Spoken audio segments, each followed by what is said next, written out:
जिंदगी एक सफर है। इसमें उतार चढ़ाव तो रहेंगे ही। हम सबको चैलेंजेस का सामना करना पड़ता है।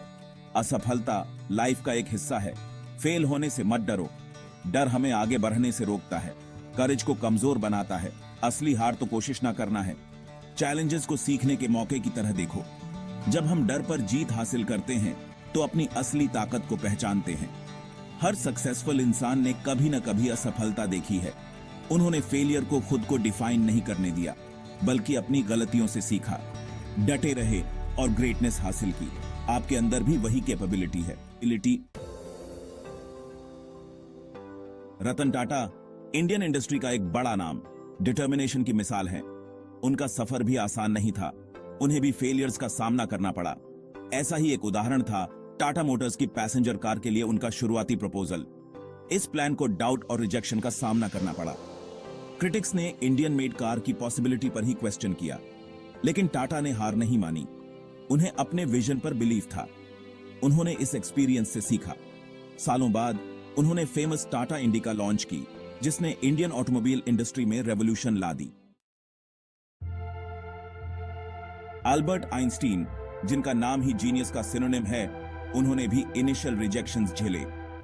एक यंगस्टर के तौर पर उन्हें एकेडमिक पोजीशंस पाने के लिए स्ट्रगल करना पड़ा।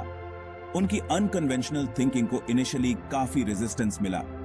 एक टीचर ने तो उन्हें लेजी डॉग तक कह दिया था। उनके आइडियाज बहुत रेवोल्यूशनरी माने गए, लेकिन आइंस्टीन अपने बिलीफ्स पर फर्म रहे। उन्होंने एक्सप्लोर करना जारी रखा, सवाल पूछते रहे और इनोवेट करते रहे। उन्होंने दूसरों के डाउट को अपने नॉलेज के पैशन को कम नहीं होने दिया। आइंस्टीन की डिटर्मिनेशन रंग लाई। उनके रेवोल्यूशनरी थ्योरीज, जिसमें थ्योरी ऑफ रिलेटिविटी भी शामिल है, ने यूनिवर्स को समझने का हमारा नजरिया ही बदल दिया। वे ऑल टाइम के सबसे रिस्पेक्टेड साइंटिस्ट्स में से एक बन गए। उनकी स्टोरी हमें सिखाती है कि जिसे लोग फेलियर मान लेते हैं, वो रेवोल्यूशनरी आइडियाज का सीड हो सकता है। ट्रेडिशनल नॉलेज को चैलेंज करने से मत डरो। आपका यूनिक पर्सपेक्टिव ही रेवोल्यूशनरी डिस्कवरीज की की हो सकता है। अपनी यूनिकनेस को एम्ब्रेस करो और अपने पैशन को गाइड करने दो।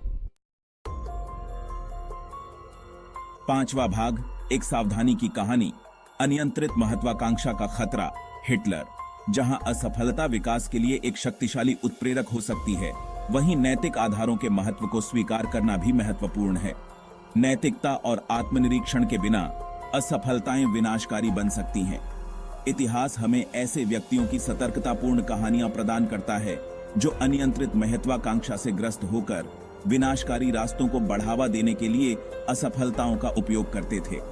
ये कहानियां हमें सिखाती हैं कि कैसे असफलताओं को सही दिशा में मोड़ना चाहिए। ऐसा ही एक उदाहरण है एडोल्फ हिटलर। हिटलर की प्रारंभिक विफलताएं, जिनमें कला विद्यालय से उनकी अस्वीकृति और प्रथम विश्व युद्ध में उनके अनुभव शामिल हैं, ने निस्संदेह उनके विश्व दृष्टि को आकार दिया।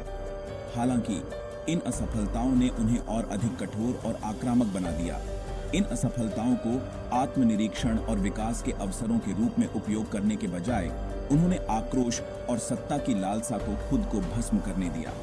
यह आक्रोश और लालसा ही थी जिसने उन्हें विनाशकारी रास्ते पर धकेल दिया, जिससे न केवल उनका खुद का पतन हुआ, बल्कि लाखों निर्दोष लोगों की जानें भी गईं। हिटलर की अनियंत्रित महत्वाकांक्षा ने द्वितीय विश्व युद्ध की भयावहता को जन्म दिया, जिसने पूरी दुनिया को हिलाकर रख दिया।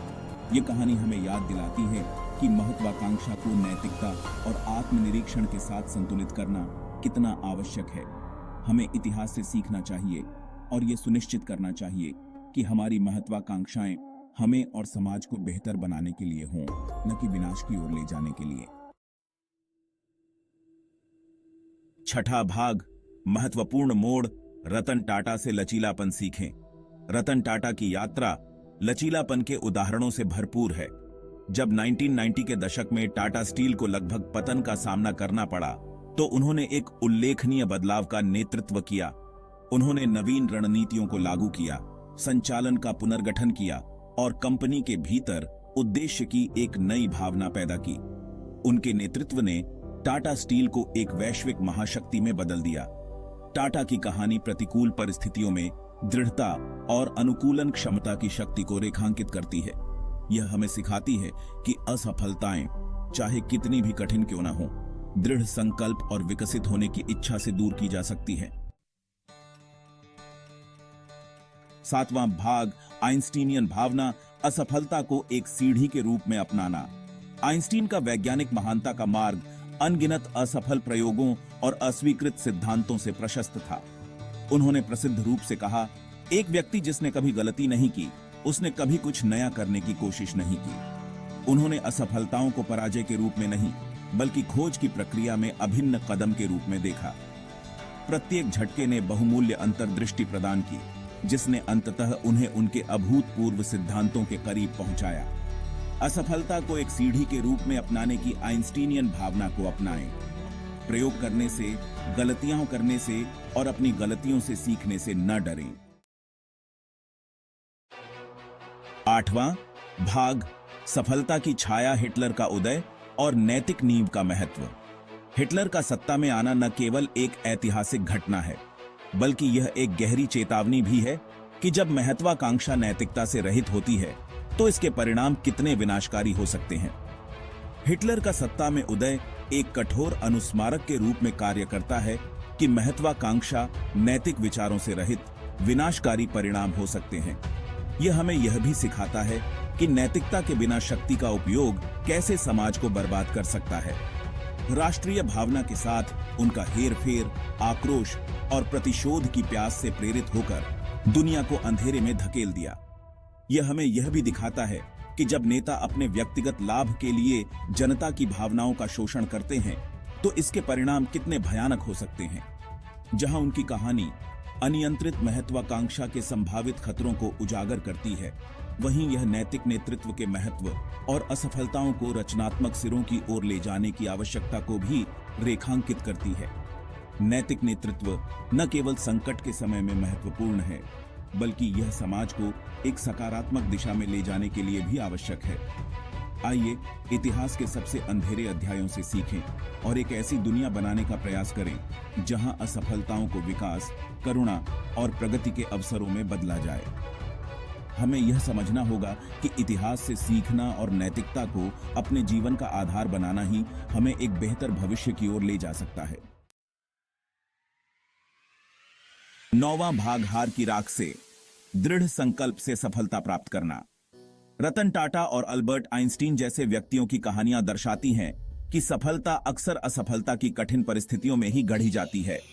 उनकी यात्राएं हमें याद दिलाती हैं कि असफलताएं सफलता के विपरीत नहीं हैं, बल्कि वे उस तक पहुंचने के मार्ग के पथरीले पड़ाव हैं।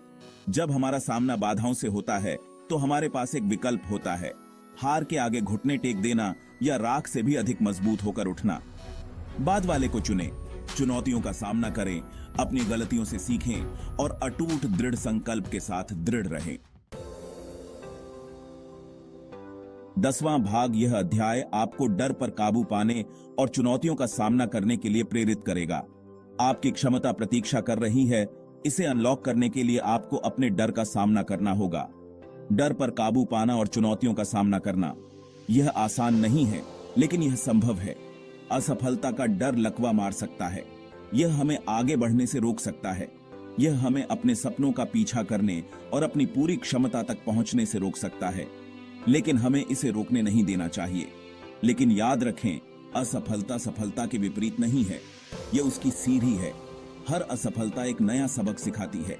हर सफल व्यक्ति ने असफलताओं का सामना किया है और उनसे सीखा है।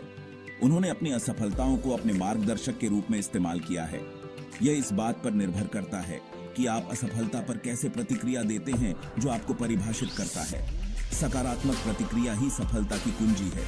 इसलिए चुनौतियों का सामना करें, अपने कंफर्ट जोन से बाहर निकलें और असफल होने से न डरें। असफलता को गले लगाएं और उससे सीखें। आपकी क्षमता असीम है और यह अनलॉक होने की प्रतीक्षा कर रही है। इसे अनलॉक करने के लिए आपको अपने डर और असफलताओं का सामना करना होगा। 11वां भाग, कार्य के लिए एक आह्वान। अपनी असफलताओं को सीढ़ी में बदलें। सफलता की यात्रा शायद ही कभी रैखिक होती है। यह चुनौतियों, असफलताओं और यहां तक कि असफलताओं से भरी होती है। लेकिन प्रतिकूलता के इन्हीं क्षणों में हम अपनी वास्तविक शक्ति और लचीलापन का पता लगाते हैं। याद रखें, असफलता अंत नहीं है, यह एक नई शुरुआत का अवसर है। इसलिए अपनी असफलताओं को स्वीकार करें, उनसे सीखें और उन्हें आगे बढ़ाने के लिए ईंधन के रूप में उपयोग करें। खुद पर, अपने सपनों पर और महानता हासिल करने की अपनी क्षमता पर विश्वास रखें। दुनिया आपकी सफलता की कहानी देखने का इंतजार कर रही है।